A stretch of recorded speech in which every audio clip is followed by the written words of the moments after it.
काम के लिए पैसे उसमें जाएंगे, हम उसमें कोई भी फावड़े नहीं मारेंगे। हम नहीं, फौड़ा मारने तो फौड़ा आपके हिसाब से कौन लोग मारते होंगे, जैसा एनजीओ नहीं मारती, ताकि अपने दावे हैं कि ये पानी हमने लाया।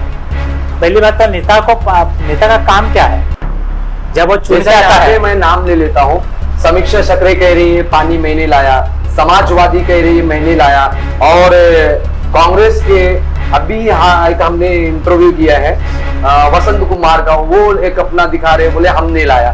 तो आप किसको श्रेय देते कि इन्होंने? मैं सबसे पहले आपको बताऊंगा, ये जो चुन के लोग आते हैं ना, सिर्फ 5 साल के लिए आते हैं। उन्होंने कोई पानी की फैक्ट्री खोली है ना, उनकी कोई कंपनी। यानी ये कह रहे कि हमारे रिकमेंडेशन पे पानी आया है, हमने इसके लिए मेहनत की है। देखो मैं आज भी बताता हूँ, जितने भी आप लोग यहाँ पे कर रहे हैं, यहाँ पे पानी का व्यापार करने वाले लोग हैं। यहाँ पे राजनेता ने कोई पैसा लगाया नहीं है, ना ही कोई नहीं फंड लाया है, नहीं फंड लाया। और ये जो स्ट्रीट लाइट है जिसे खंबा कहा जाता है, ये जो पूर्व नगर सेविका थी इसने नहीं लगाई, कुछ नहीं किया। और पानी भी पूर्व नगर सेविका ने नहीं लाई, ये क्लियर आप करते हैं। ये पानी हक्क समिति का गौरव है, जिन्होंने लोगों के लिए पानी मुफ्त में लाया है। मतलब ये जो पूर्व नगर सेविका समीक्षा चक्र है, मतलब इसके जो पानी और स्ट्रीट लाइट पे जो दावे हैं वो खोखले बता रहे कि ये हमने पानी ला दिया, अभी हम आएंगे तो और लाएंगे, ये आप कह रहे, आप खुद देख रहे होंगे। देखो जहाँ मुंबई महानगर पालिका काम करते हैं, वहाँ पे जाके खड़े रहना, फोटो निकालना, ये काम हुआ है। मतलब वही आप कह दीजिए कि खोखले ही दावे हैं, खोखले दावे, सब खोखले दावे। मैं फैसल खान और आप देख रहे हैं टुडे इंडिया न्यूज। आज हम टुडे इंडिया न्यूज पे एक ऐसी शख्सियत को रूबरू कराएंगे, आपको जान के आश्चर्य होगा, जिन्होंने मानखुर्द में पिछले 28 वर्षों में एक समाज सेवा यहाँ पे उन्होंने की। उनका नाम है संतोष सुर्वे, जिन्होंने जन जागृति विद्यार्थी संघ मंच पे से लोगों की सेवा की। टुडे इंडिया न्यूज में संतोष सुर्वे जी, आपका स्वागत है। पिछले 28 सालों में आपने जेवीएस में किस तरह के कार्य किए, ये दर्शकों को बताइए। नमस्कार, मेरा नाम संतोष विजय सुर्वे है। मैं जन जागृति विद्यार्थी संघ इस संस्था का फाउंडर प्रेसिडेंट रह चुका हूँ। अभी सेक्रेटरी इस पद पे मैं कार्यरत हूँ। गए 28 साल में हमने देखा कि जब झोपड़पट्टी का पुनर्वसन होता है तो उसमें एक चिकुवाड़ी एक बस्ती थी जो बीआरसी से यहाँ पे पुनर्वसित की गई थी। उस दरमियान में हम लोग 93 में यहाँ पे आए थे, तो हमने देखा कि मुंबई में बम ब्लास्ट हो चुका था और मुंबई सुरक्षित नहीं थी। और उस दरमियान में झोपड़पट्टी का पुनर्वसन यहाँ पे किया गया था केंद्र सरकार और राज्य सरकार की तरफ से। एक झोपड़पट्टी के तौर पे देखा जाए तो वहाँ पे कोई भी जो बुनियादी सुविधा होनी चाहिए वो यहाँ पे नहीं थी। ना पानी था, ना लाइट था, ना स्कूल थी, ना कुछ नहीं था। ऐसे मसले में यहाँ पे झोपड़पट्टी का पुनर्वास किया गया था। पूरी खाड़ी की ज़मीन थी। उस समय हम लोग करीबन 8वीं 9वीं में पढ़ते थे, उस समय की बात है। और उस समय में हम लोग काम करते करते हमने देखा कि यहाँ पे ना स्कूल है, ना पढ़ने के लिए बिजली है, ना कोई बालवाड़ी है और ना ही पानी की सुविधा है। उस समय में हमने काम करते वक्त देखा कि हम चिल्ड्रंस हेल्थ सोसाइटी जैसे स्कूल है यहाँ पर जो मानखुर्द ईस्ट में है, वहाँ पे हम पढ़ते थे। और उस टाइम पे हम जैसे जो मित्र थे, जो मेरे समवयस्क थे, उन्होंने तय किया कि जो हम लोग भूख रहे हैं, जो हमें बेसिक सुविधा नहीं मिल पा रही है, हम पढ़ते हुए अन्य बच्चों को इसका लाभ देंगे। तो 93 से लेकर 97 के दरमियान हमने ऐसे वॉलंटियर लेवल पे काम किया। कुछ संस्था यहाँ पे काम करते, उनके साथ मिलकर काम किया। और उसके साथ साथ करते हुए ऐसा लगा कि ये काम करते वक्त पैसे की ज़रूरत लगती है, क्योंकि पैसे का कोई बहाना नहीं बनाया जा सकता। हम काम करेंगे पर काम के लिए कहीं ना कहीं पैसे भी लगता है। उस समय में 97 में हमने जन जागृति विद्यार्थी संघ की स्थापना की और यहाँ पे हम लोग दिन में काम करते थे, दिन में पढ़ते थे और रात के समय में स्टडी क्लास चलाते थे, खास करके शाम को 6 बजे से लेकर रात को 10 बजे तक। उस समय में हमारे यहाँ पे एक बालवाड़ी थी, उस बालवाड़ी में हम उपक्रम चलाते थे। पर ये शाम का वक्त काम करते करते उस समय पैसे की ज़रूरत पड़ती, तभी हमने स्ट्रीट प्ले का जो नाटक करना पड़ता है बस्तियों में, एक अवेयरनेस, उस नाटक का हमने अंगीकृत किया। अलग अलग बस्तियों में नाटक करते थे और जो भी पैसे हमें मिलते थे, जो कहाँ से 100 रुपये मिलते थे, कभी 200 रुपये मिलते थे, कभी 300 मिलते थे, वड़ा पाव खा के हम लोग ये नाटक करते थे बस्तियों में जाके। और ये पैसे जो बचते थे उस पैसे के माध्यम से बच्चों को पेंसिल देना, कापी देना, ये हमने शुरुआत किया था। और ऐसे करते करते 97 में हमने इस संस्था को स्थापन किया, अधिकृत धर्मादाय आयुक्त में इसको रजिस्ट्रेशन किया और काम करते करते संस्थाओं को आगे बढ़ाने की कोशिश की।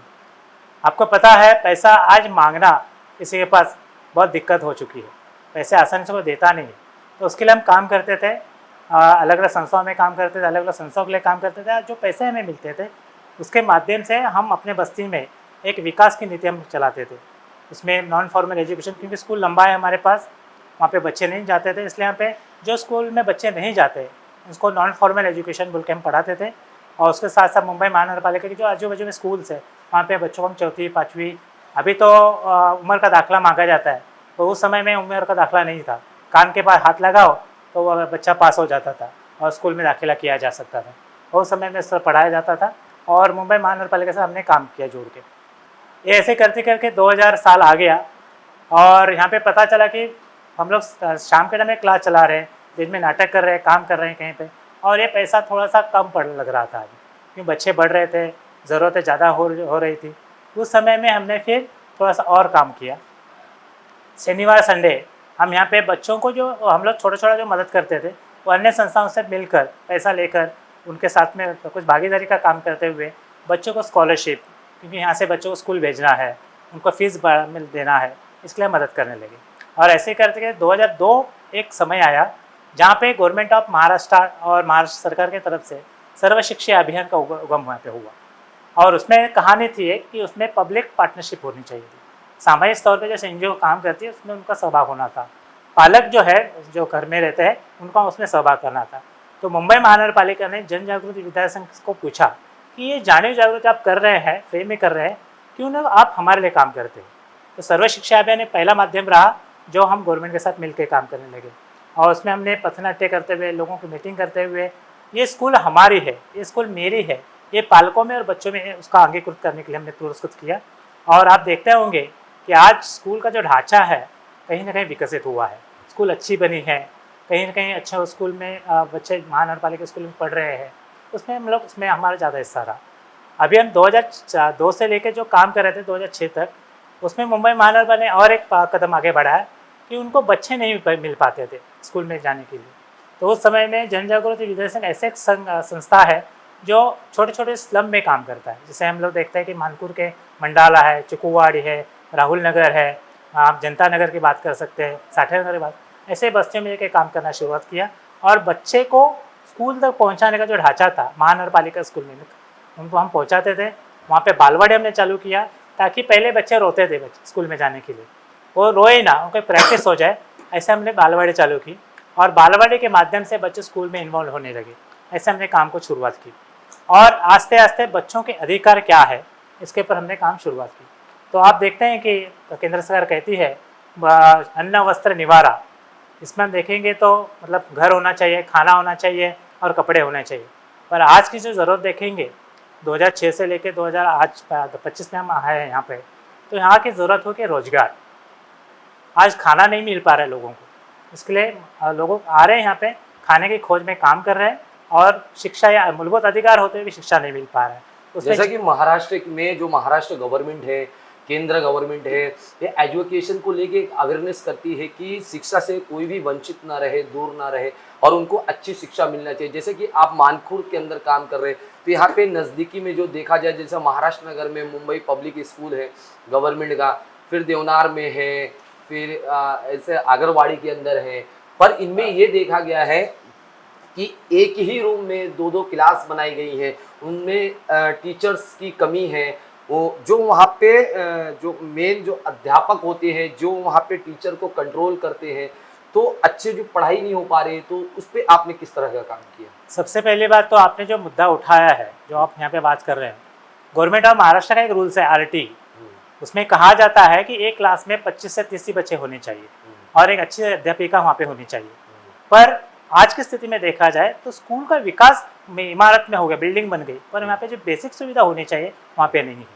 टीचर्स नहीं आ रहे हैं, जो BMC इतने करोड़ों का उनके पास फंड है, पर उनके पास अच्छे टीचर होते हुए टीचरों का अब नई भर्ती नहीं हो पा रही है। एक वहाँ पे एक अंधकार है।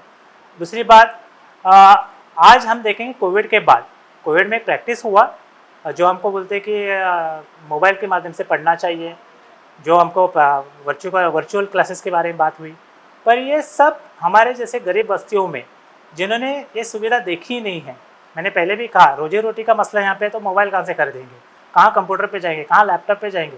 तो ये सब सरकार की नीति है कि जो सरकार ने करना चाहिए वो नहीं कर पा रही है, कितने नगर सेवक चुन के गए, कितने आमदार चुन के गए, कितने खासदार चुन के गए, इतने सालों में यहाँ पे एक स्कूल का पैदाइश नहीं हो पाए। और यहाँ पे अगर रचना देखें इस वार्ड में, यहाँ पे सब गरीब है, श्रमिक लोग हैं, और यहाँ पे इस गरीब श्रमिक के पास देखने के लिए सरकार की नज़र नहीं है। तो यहाँ पे कोई भी सरकारी स्कूल भी नहीं है। जो भी सरकार के स्कूल होने चाहिए वो हो नहीं पा रही है। जैसे कहा जाए, इसके पर हमने जन जागृति विद्यार्थी संघ ने बात भी रखी है, हमने पहल भी की है। जैसे आप नेताओं की बात की, यहाँ पे एमएलए बहुत चुन के गए, एमपी गए, नगर सेवक गए, नगर सेविका गई, तो इनके तो बड़े बड़े दावे हैं कि हमने ये किया वो किया। जैसा एजुकेशन पे बताते कि हमने बहुत बड़े बड़े काम किए। ये सब चुनावी जो जुमले हैं, जैसे हर बार कहा जाता है कि हर बच्चा पढ़ना चाहिए, पर हमारा गरीब का बच्चा नहीं पढ़ पा रहा है। हमें एक मंडाला में एक एरिया है जनता नगर, जहाँ पे मैंने 1000 घर का सर्वे किया था, उसमें हमने 2270 बच्चों में से 484 बच्चे आज भी स्कूल से बाहर है, और बाकी जो बच्चे हैं वो बाहर लंबा लंबा स्कूल जा रहे हैं। और वहाँ पे लंबे लंबे जाने के लिए यहाँ पे देखेंगे तो हाईवे है, ट्रेन है, और वो धोखा उनको क्रॉस करके जाना है, तो एक्सीडेंट के मैटर्स हो जाते हैं। दूसरी बात यहाँ पे देखेंगे, मैंने पहले भी कहा माइग्रेशन ज़्यादा है, तो यहाँ पे कमाई का दरिया है बहुत कम है। तो यहाँ को लगने वाले बच्चों को लगने वाली फीस है, बच्चों को लगने वाली ट्रैवलिंग है, उनका जीवन मान बढ़ाने के लिए जो चीज़ें होनी चाहिए उनके पास पालकों के पास आज नहीं है। तो बच्चे बहुत से बार हम लोग म्यूनसिपैलिटी स्कूल में दाखिल भी कर देते हैं। जून में आप देखेंगे तो बहुत से सर्वे होते हैं यहाँ पे, तो उसमें हम दाखिल भी कर देते हैं, पर पैसे की वजह से बच्चे ड्रॉप आउट हो जाते हैं।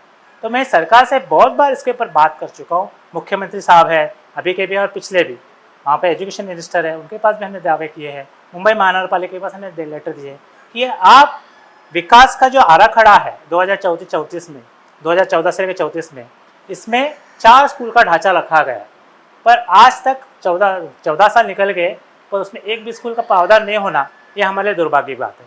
और आप नगर सेवक की बात कर रहे हो, आमदार की बात कर रहे हो, यहाँ के जो भी खासदार है उन्होंने इस नज़रिया पे कभी देखा ही नहीं। अच्छा, यहाँ पे जो मंडाला जो बस्ती है, वार्ड नंबर 135, इसमें जो यहाँ नेता चुन के गए, क्या सभी उनके वादे पूरे हो गए या कुछ उसमें कमी है? जैसा लाइट पानी लोगों को मिल गया, रोड मिल गया, गली और भी बहुत सी चीज़ें क्या मिल गई? देखो, पहली बात तो ये सब चुनाव जुमले पे काम करते हैं, इनको कोई भी नीति नहीं होती है, और नीति के लिए जो धोरण होना चाहिए वो होता नहीं। सिर्फ पैसे कमाना, फौड़े मारना बजट में, यही इनका काम बना है। अगर ऐसा उनकी नीति पारदर्शक होती तो यहाँ पे स्कूल बन जाते अभी तक, क्योंकि 10 से 14 साल हो गए फिर भी आप एक स्कूल नहीं बना पा रहे, एक बच्चों के लिए खेलने के लिए गार्डन नहीं बना पा रहे, यहाँ पे पीने के लिए पानी नहीं दे पा रहे। ये सब चुनावी जुमले हैं। मतलब इनके जो दावे हैं, जो नगर सेवक है, ये खोखले दावे हैं। जैसे कि पहले अगर देखा जाए, आज से 12-15 साल पहले, तो बीएमसी के स्कूल है ना, जैसा आप देवनार में चले जाइए, आगरवाड़ी में चले जाइए, तो ये बहुत अच्छे स्कूल होते थे, जगह भी होती थी, स्पेस अच्छा होता था और बच्चे खेलते थे। आज कुछ स्कूल गायब हो गए, कहाँ गए? सबसे पहली बात तो आपको बोलूँगा, मैं खुद बीएमसी में पढ़ा हुआ एक विद्यार्थी हूँ। मैं बीएमसी में पढ़ा हूँ, 5वीं 6वीं तक वहाँ पे पढ़ाई की है। उसके बाद मैं 8वीं से लेकर 10वीं तक की पढ़ाई में चिल्ड्रंस स्कूल है जो मानपुर में, जहाँ पे अनाथ बच्चे पढ़ते हैं, उन बच्चों के साथ पढ़ा हूँ। नाइट स्कूल का मैं नाइट कॉलेज का विद्यार्थी रह चुका हूँ। तो मेरी जो प्रेरणा है इसमें से ही निकलती है। और आप स्कूल की बात कर रहे हैं, अभी पहले के स्कूल बहुत हंसते खेलते शिक्षा पढ़ाई वाले थे, वहाँ पे शिक्षक भी अच्छे थे और जो सुविधाएं थी अच्छी थी, गरीबी थी, पर ऐसा नहीं लगता था कि हम लोग पढ़ नहीं पाएंगे, उस समय पढ़ पाते थे। पर आज की नीति आप देखेंगे तो स्कूल जो ऐसे 5वीं 6वीं मंजिल तक स्कूल जा चुके हैं, पर खाली वहाँ की जो सुविधा है, जो पढ़ने के लिए बोर्ड नहीं है, बच्चों के वहाँ पे जो बैठना चाहिए वहाँ पे आसन नहीं है, वहाँ पे देखा जाता है। आप बोल रहे हो मानपुर के स्कूल के बारे में, मानपुर में आगरवाड़ी स्कूल एक थी, मानपुर की बीएमसी स्कूल थी। आज आप देखेंगे आगरवाड़ी म्यूनसिपल स्कूल भी खाली हो चुकी है, और मानपुर का जो बीएमसी स्कूल है वो तो सरकार ने तोड़े दिया है। हम उसकी भी मांग कर रहे हैं, क्योंकि गरीब के बच्चे पढ़ेंगे कहाँ जब सरकारी स्कूल नहीं रहेंगे। उसका पुनर्वास एक स्कूल यहाँ पे महाराष्ट्र में नगर में किया है, जिसको मुंबई पब्लिक स्कूल के इसमें अंतर्भाव किया गया। कोविड में एक बड़ा ऐसा एक बदलाव हुआ कि जो भी सरकारी स्कूल है वो प्राइवेट किया जाए। और मुंबई पब्लिक स्कूल की जो बात करेंगे आप, तो आप कभी भी करी रोड में जाइए, वहाँ पे मुंबई जो पार्टनरशिप बनती है बीएमसी की, वहाँ पे एक डिपार्टमेंट है, PPCL बोलते हैं वहाँ पे। तो बीएमसी में जो स्कूल खुली हुई है, जो मुंबई पब्लिक स्कूल कहा जाता है, ये प्राइवेट स्कूल खुली हुई है। आप जहाँ पे भी जाओगे आप बीएमसी स्कूल में, मुंबई का ढांचा देखिए, दादर कुलाबा यहाँ पे, वहाँ पे बीएमसी स्कूल खाली की जा रही है। अपना चेंबूर, गोवंडे, मानपुर ये पट्टा है जहाँ पे हमारे बच्चे स्कूल में जा रहे हैं और जाना चाहते हैं, पर वहाँ पे स्कूल का अभाव है। आप महाराजनगर स्कूल की बात करिएगा, मुंबई पब्लिक स्कूल के नाम पे स्कूल चलाई जा रही है, वहाँ पे टीचर खासगी है जो बीएमसी स्कूल के नहीं है, और वहाँ पे सिर्फ 300 बच्चे पढ़ते हैं। और यहाँ की आबादी देखे जाए तो करीब 1-1.5 लाख हमारे पास बच्चे हैं जो स्कूल्स में जाना चाहते हैं, और इतनी स्कूल नहीं है तो कहाँ जाएंगे बच्चे। तो ये पहली बात। दूसरी बात, सीबीएसई के माध्यम से इंग्लिश का बहुत बड़ा मजाक उड़ाया जा रहा है। हमारी भाषा हिंदी है, मराठी है, उर्दू है, तेलुगु है, यह हमें अपनी मजबूत करनी चाहिए। हमारी मातृभाषा अगर मजबूत हो जाए तो व्यवहारिक भाषा हमारी इंग्लिश बाद में हम पढ़ सकते हैं, पर यहाँ पे उल्टा हो रहा है, पहले व्यवहारिक भाषा को मजबूत किया जा रहा है। हमारा बच्चा 8वीं तक टिक नहीं पा रहा है, हमारे बच्चों को 8वीं तक की स्कूल नहीं है, तो व्यवहारिक भाषा कैसे सीखे। और सर्व शिक्षा अभियान में मूलभूत था हंसता खेलता शिक्षा, ये कहाँ पर है आज, और ये ज़रूरत है। और खासगी स्कूल की आप बात करोगे जहाँ पे अनाधिकृत स्कूल चलाई जाती है, जहाँ पे प्राइवेट क्लासेस है उसके लिए पैसे लिए जाते हैं, ड्रेस उसके लिए है उसके लिए पैसे लिए जाते हैं, अलग अलग जो भी सुविधा वो देते हैं उसके लिए पैसे चार्ज किए जाते हैं। और हमारे जो मजदूर वर्ग है, जो श्रमिक यहाँ पे रहते हैं, उनके पास पैसा ही नहीं है। आज हम बात कर रहे हैं माल न्यूट्रिशन की, हमारे थाना में थे पहले, पर अभी मुंबई में माल न्यूट्रिशन आ चुका है। हमारे यहाँ पे बच्चे को खाना नहीं मिल पा रहा है, इसलिए हमारे पालक काम कर रहे हैं। तो ये सरकार की जिम्मेदारी है कि अन्न वस्त्र निवारा और उसके साथ साथ मूलभूत शिक्षा, ये उनकी जिम्मेदारी है। वो कहीं ना कहीं भाग रहे हैं इस जिम्मेदारी से। और मैं सभी राजनेताओं से, सभी राजकीय पक्षों से, हमारे राजकर्ताओं से विनती करता हूँ, हमारा भारत यहीं पे है। हमारे भारत को चमचमाती दुनिया नहीं चाहिए, शाइनिंग इंडिया नहीं चाहिए, उनको मूलभूत अधिकार चाहिए। वो आप दे पाएंगे तो हमारी जनता बहुत खुशी से आपको साथ में आ सकती है। अभी जो सरकार है डिजिटल कर दे रही है, जैसा जो खेल के जो मैदान थे, जो खेल था, स्पोर्ट्स था, वो खत्म होते जा रहा है। आज बच्चे जो हैं वो मोबाइल में बिजी हैं। ये जो प्लेग्राउंड है या जो एक गार्डन्स कहा जाए वो गायब होते जा रहा। तो क्या ये डिजिटल अभी सिर्फ बच्चे मोबाइल में ही रह जाएंगे?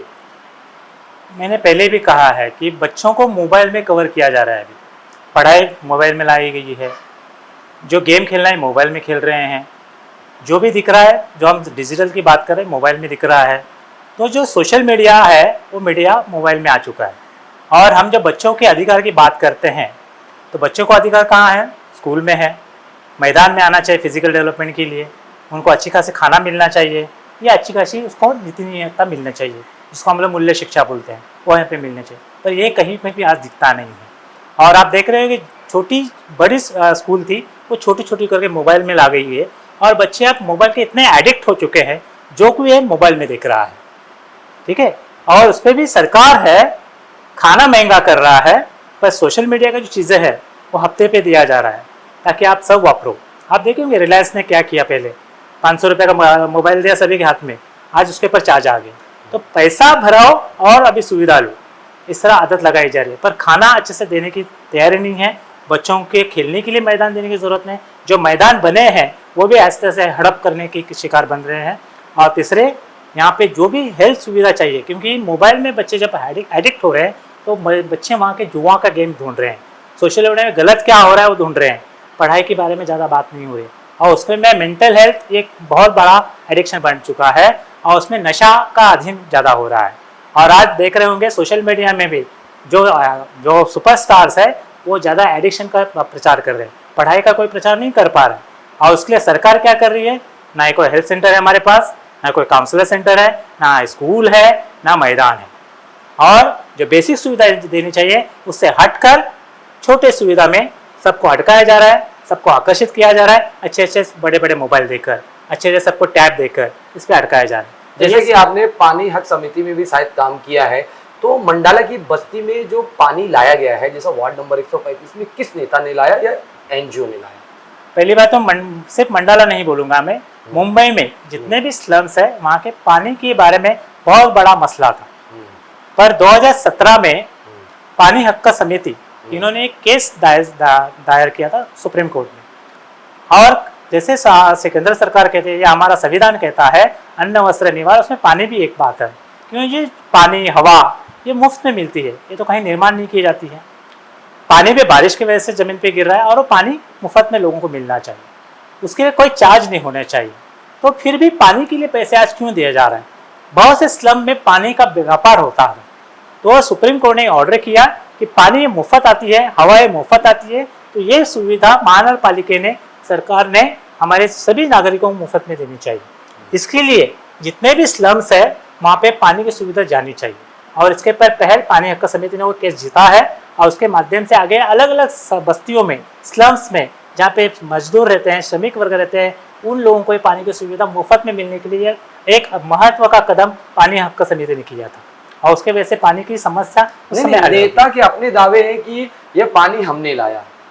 पहली बात तो नेता का काम क्या है, जब वो चुन के आता है। मैं नाम ले लेता हूँ, समीक्षा चक्रे कह रही है पानी मैंने लाया, समाजवादी कह रही है मैंने लाया, और कांग्रेस के अभी यहाँ एक हमने इंटरव्यू किया है वसंत कुमार का, वो एक अपना दिखा रहे, बोले हमने लाया। तो आप किसको श्रेय देते कि इन्होंने लाया? मैं सबसे पहले आपको बताऊंगा, ये जो चुन के लोग आते हैं ना, सिर्फ 5 साल के लिए आते हैं, वो भी किसी पार्टी से होता है या पैसे के जोड़ पे जुड़ के आते हैं। इन्होंने कोई पानी की फैक्ट्री खोली है ना, उनकी कोई कंपनी है। पानी की सुविधा मुंबई महानगर पालिका देती है। नहीं, ये कह रहे कि हमारे रिकमेंडेशन पे पानी आया है, हमने इसके लिए मेहनत की है। देखो, मैं आज भी बताता हूँ, जितने भी आप लोग यहाँ पे कर रहे हैं, यहाँ पे पानी का व्यापार करने वाले लोग हैं। मुंबई महानगर पालिका पानी का टैग बस्तियों में लाती है, उसके बाद जो कनेक्शन लोग करते हैं उसके जो पैसे है, यहाँ पे राजनेता ने कोई पैसा लगाया नहीं है, ना ही कोई फंड लाया है, नहीं फंड लाया। और ये जो स्ट्रीट लाइट है जिसे खंबा कहा जाता है, ये भी लाइट मुंबई महानगर पालिका के अंतर्गत आती है, जो सार्वजनिक तौर पे दी जाती है। आज जो पूर्व नगर सेविका थी इसने नहीं लगाई, कुछ नहीं किया वो, और पानी भी पूर्व नगर सेविका ने नहीं लाई। ये क्लियर आप करते हैं। ये पानी हक समिति का गौरव है, जिन्होंने लोगों के लिए पानी मुफ्त में लाया है। मतलब ये जो पूर्व नगर सेविका समीक्षा चक्र है, मतलब इसके जो पानी और स्ट्रीट लाइट पे जो दावे हैं वो खोखले हैं। मैं किसी भी नगर सेवक के बारे में नहीं कहता, ना ही समीक्षा चक्र के बारे में, ना उसके पूर्वज जो थे, उन्होंने अपने जो नीतिमत्ता थी वो क्लियरली करनी चाहिए थी। पर नहीं, जनता में ये बता रहे कि ये हमने पानी ला दिया, अभी हम आएंगे तो और लाएंगे, ये आप कह रहे, आप खुद देख रहे होंगे। देखो, जहाँ मुंबई महानगर पालिका काम करते हैं, वहाँ पे जाके खड़े रहना, फोटो निकालना, ये काम हुआ है। मतलब वही आप कह दीजिए कि खोखले ही दावे हैं, खोखले दावे सब, खोखले दावे। अच्छा, आपकी जो एनजीओ है JBS, ये कहाँ तक मुंबई में काम करती है? जन जागृति विद्यार्थी संघ सामाजिक जो लोग हैं, हम जैसे तुम जैसे जो बच्चे थे, उन्होंने जो समस्या को देखा था, उनकी निर्मित की संस्था है, तो उन्होंने जो समस्या देखा है उसके ऊपर काम। और आज के दौर में हम एक छोटे स्तर पे काम कर रहे थे चिकुवाड़ी में, पर आस्ते आस्ते देखा समस्या, मेरी जैसी समस्या और भी बस्ती है, जैसे एक गाना भी है ना, मेरा गम तेरा गम से कितना कम है, उसी अनुसार हमने काम शुरुआत किया। अलग बस्ती में गए, वहाँ पे भी समस्या दिखी, वहाँ का लोगों का संगठन किया, वहाँ पे काम चल गया। तो आज के तौर पे मुंबई में चिकुवाड़ी, जनता नगर, बैगनवाड़ी, धारावी, ऐसे अलग अलग क्षेत्र में काम है। आज हम पूना तक जा चुके हैं, और कोकण में देखेंगे तो रत्नागिरी तक जा चुके हैं। क्या काम करते हैं? एजुकेशन, हम शिक्षा के मूलभूत अधिकार पे काम करते हैं। बच्चे स्कूल तक पहुंचने चाहिए, उनको मूलभूत अधिकार मिलना चाहिए, इसके ऊपर पहले काम करते हैं। उसी के साथ साथ महिला सक्षमीकरण पे हम काम करते हैं, क्योंकि हम देखते हैं कि महिला घर पे है, और हमें कहा गया ज्योतिबा फुले ने कि एक औरत अगर पढ़ती है पूरा परिवार पढ़ता है, उसके साथ हम काम करें।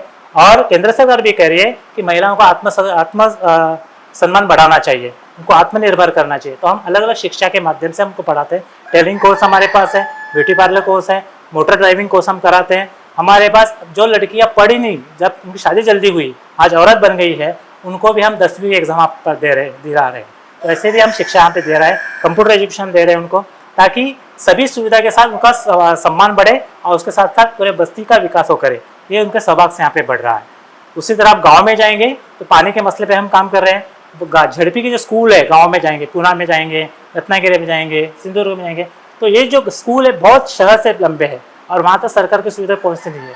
वहाँ पे डिजिटलाइजेशन अभी तक हुआ नहीं है। ऐसे 14 स्कूल को भी हमने कंप्यूटर देकर वहाँ के बच्चों को बेसिक कंप्यूटर सिखाने का हमने काम किया है। और इतना ही नहीं है, तो ये महिलाओं को हम सिखाते हैं। बहुत बार ऐसे तो गरीबी के कारण मशीन नहीं ले पाती है, तो उनको मशीन देकर उनका खुद का बिजनेस, ब्यूटी पार्लर किट देकर उनका खुद का बिजनेस बढ़ाकर उनको आत्मसम्मान बढ़ाने का हम काम करते हैं। ये फ्री देते हैं, ये फ्री में है। अच्छा, आपके यहाँ जो ये विद्यार्थी जो पढ़े पिछले 28 वर्षों में, और जो भी लोगों की जो 4-5 मदद आप बता रहे कि, तो आपके यहाँ जो बच्चा पढ़ के किसी सरकारी पद पे है या किसी प्राइवेट कंपनी में अच्छी जगह गया, ऐसा कुछ हुआ? हमारे पास ऐसे बहुत से रोल मॉडल है, क्योंकि हमने जब 2000 से ज़्यादा काम चालू किया, बहुत से लोग मदद किया।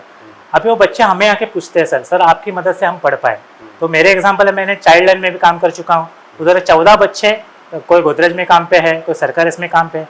इसी बस्ती में देखेंगे तो एक डॉक्टर है हमारे पास, एक इंजीनियर है जो हमने उनको सपोर्ट किया हुआ है। ऐसे बहुत से बच्चे हमारे से पढ़ते हुए हमारी सहायता से आगे बढ़ चुके हैं और अपना करियर सेट कर चुके हैं और बहुत अपने अपने पैगाम पे अपने ख्वाब को साकार रहे हैं। तो बहुत अच्छे सक्सेस स्टोरी हमारी बस्तियों में है। एक आखिरी सवाल कि आप इतने जो काम करते हैं पिछले 28 वर्षों में जो आपने बताया, तो इसके लिए एक पैसे की जरूरत होगी, फंडिंग। तो फंडिंग आपको कौन करता है? मैंने सबसे पहले बात कहा कि पहले हम अपने जेब से पैसे डालते हैं। हाँ, पहले डाले। अभी भी बहुत बार हम लोग जो भी आप जैसे दाता लोग हैं इनको हम अपील करते हैं। कभी कभी प्रोजेक्ट प्रपोजल लिखना पड़ता है क्योंकि government of Maharashtra, government of India की एक पॉलिसी है CSR पॉलिसी, जिसमें 2% जो प्रॉफिट होता है उसके अंदर उनको दान करना होता है, जो संस्था होता है उसमें हम काम करते हैं। ऐसे हमारे जो भी सरकारी जो कागज पत्र है हमारे पूरे परफेक्ट है, इसलिए हमें मदद मिलती है और बस्ती विकास की नीति में हम लोग आगे बढ़ते हैं। तो ऐसे सभी लोगों का मदद लेते हैं, पर एक उसमें हमने कंडीशन रखी है कि जो भी पैसे आएंगे वो पूरी ट्रांसपेरेंसी से, पूरी पारदर्शिता से बस्ती के विकास के लिए जिस काम के लिए पैसे उसमें जाएंगे। हम उसमें कोई भी फावड़े नहीं मारेंगे, हम अपने लिए कमाएंगे और अपने लिए काम करके हमारा पेट संभालेंगे। उस पैसे से हमारा पेट हम नहीं फौड़ा मारने तो फौड़ा आपके हिसाब से कौन लोग मारते होंगे, जैसा एनजीओ नहीं मारती है? एनजीओ नहीं मारते, पर बहुत से सरकार में आप देख रहे होंगे ना, आज भ्रष्टाचार का युग है। पर भ्रष्टाचार क्यों हुआ? क्योंकि कहीं ना पैसे हड़प हो रहे हैं, इसके लिए तो हम उसमें एक ट्रांसपेरेंट। अच्छा, एक सवाल और कर लेते हैं कि जैसा आपकी एनजीओ मानखुर्द में काम करती है, ऐसे कोई और भी एनजीओ है जो मानखुर्द में इतनी मदद करती हो लोगों की, आपने देखा हो या नहीं? देखो, कोविड के बाद इससे मसले खड़े हुए हैं, एनजीओ का टिकना भी मुश्किल हो चुका है। नहीं, कोविड के पहले भी मदद की। हाँ, पर कोविड के बाद जो सरकार है 2014 के बाद, उसमें संस्थाओं के लिए बहुत से निर्बंध आए, बहुत से निबंध उसमें लगाए गए कि आपको ऐसा ही काम करना चाहिए, वैसे ही करना, जिसको हमारे भाषा में विजन मिशन बोलते हैं। हम पहले सब कुछ काम करते थे, पर अभी विजन मिशन के अंतर्गत हमको थोड़ा सा काम रखना पड़ता है कि एजुकेशन है, हेल्थ है, उसमें काम करें, पर उसी मकसद के लिए उनको पैसे मिलते हैं। तो सभी संस्था सभी काम के लिए काम नहीं कर सकती। JVS हमारा ऐसा है कि नीड बेस्ड असेसमेंट, लोगों की ज़रूरत के साथ काम करना, ये हमारा ख्वाब रहा है। इसलिए हम लोगों की जो समस्या आती है उसके साथ हम काम करते हैं। कोविड में हमने काम किया है, अभी भी हमारे पास ऐसे बच्चे हैं, अनाथ बच्चे, उनको मदद करते हैं। सीनियर सिटीजन, उनके साथ हम काम करते हैं। जो ऐसी बस्ती है, आग लग जाती है, पानी का कभी प्रॉब्लम हो जाता है, बारिश ज़्यादा पड़ती है, उसमें भी हम काम करते हैं। 24 घंटा हम काम करने के लिए तैयार होते हैं। जो आज सभी एनजीओ में 8 घंटे की पॉलिसी आ चुकी है, हम 24 घंटे की पॉलिसी रखते हैं। एक आखिरी सवाल है कि अगर आपको कोई, समझ लो एनजीओ है, आप कोई एनजीओ को कोई मदद करना चाहे तो कैसे करें? मैं सभी दाताओं से और सभी जो हम हित चिंतक हैं उनसे मैं दरख्वास्त करूंगा कि जन जागृति विद्यार्थी संघ एक सामाजिक संस्था है। पूरी पारदर्शिता से हम लोग 28 साल काम कर रहे हैं और आपकी योगदान की इसमें बहुत ज़रूरत है। मैंने बोला था कि हम सब बहाने कर सकते हैं, पर पैसे का बहाना नहीं हो सकता। तो आप सभी दाताओं से मैं रिक्वेस्ट करना चाहूँगा कि आप सभी लोग जितना आपसे जमता है उतना आप दान दे सकते हैं। हमारे पास ATG 12 है, सभी कंप्लाइंसेस कंप्लीट है, CSR 1 है, हम दर्पण पोर्टल पे हैं और हमारा काम देखिए, हम काम देखकर आप हमें पैसे दे सकते हो और ये पैसे उसी ज़रूरतमंद लोगों के पास जाएगी जिसका पेट खाली है, जिसको शिक्षा मिलनी चाहिए, जिसको मूलभूत अधिकार मिलना चाहिए, इसके पास से हम काम करेंगे। ये आपसे सभी से दरख्वास्त है कि आप जितना जम सके, जितना 10 रुपया 100 रुपया आप जितना दे सकते हो आप दे सकते हो। जो कंपनीज है वो अपना प्रॉफिट में से हमें CSR का हिस्सा बना सकते हैं। आप सभी से रिक्वेस्ट है कि आप हमें जितना हो सके उतना हमें दान दीजिए। उसके लिए आप ATG का रिसिप्ट हमसे ले सकते हैं, जो आपको इनकम बेनिफिट में भी आ जाएगा। Thank you. आप टुडे इंडिया न्यूज़ पे बात कर रहे थे, बहुत बहुत धन्यवाद बात करने के लिए, आपने अपना समय निकाला। ये थे JVS के संतोष सुर्वे, जिन्होंने JVS के माध्यम से काफ़ी लोगों की मदद की जो ज़रूरतमंद है, चाहे वो पढ़ाई को लेके हो, किसी तरह की एक जुनून जो मदद होती है वो एक NGO के माध्यम से संतोष सुर्वे जो है JVS से करते हैं। तो इस पे आपकी क्या राय है कमेंट सेक्शन में जरूर बताएं। अब मुझे दीजिए इजाजत, फिर मिलेंगे इसी तरह से नए मेहमान के साथ। अब दीजिए मुझे इजाजत, मैं फैसल खान, मुंबई।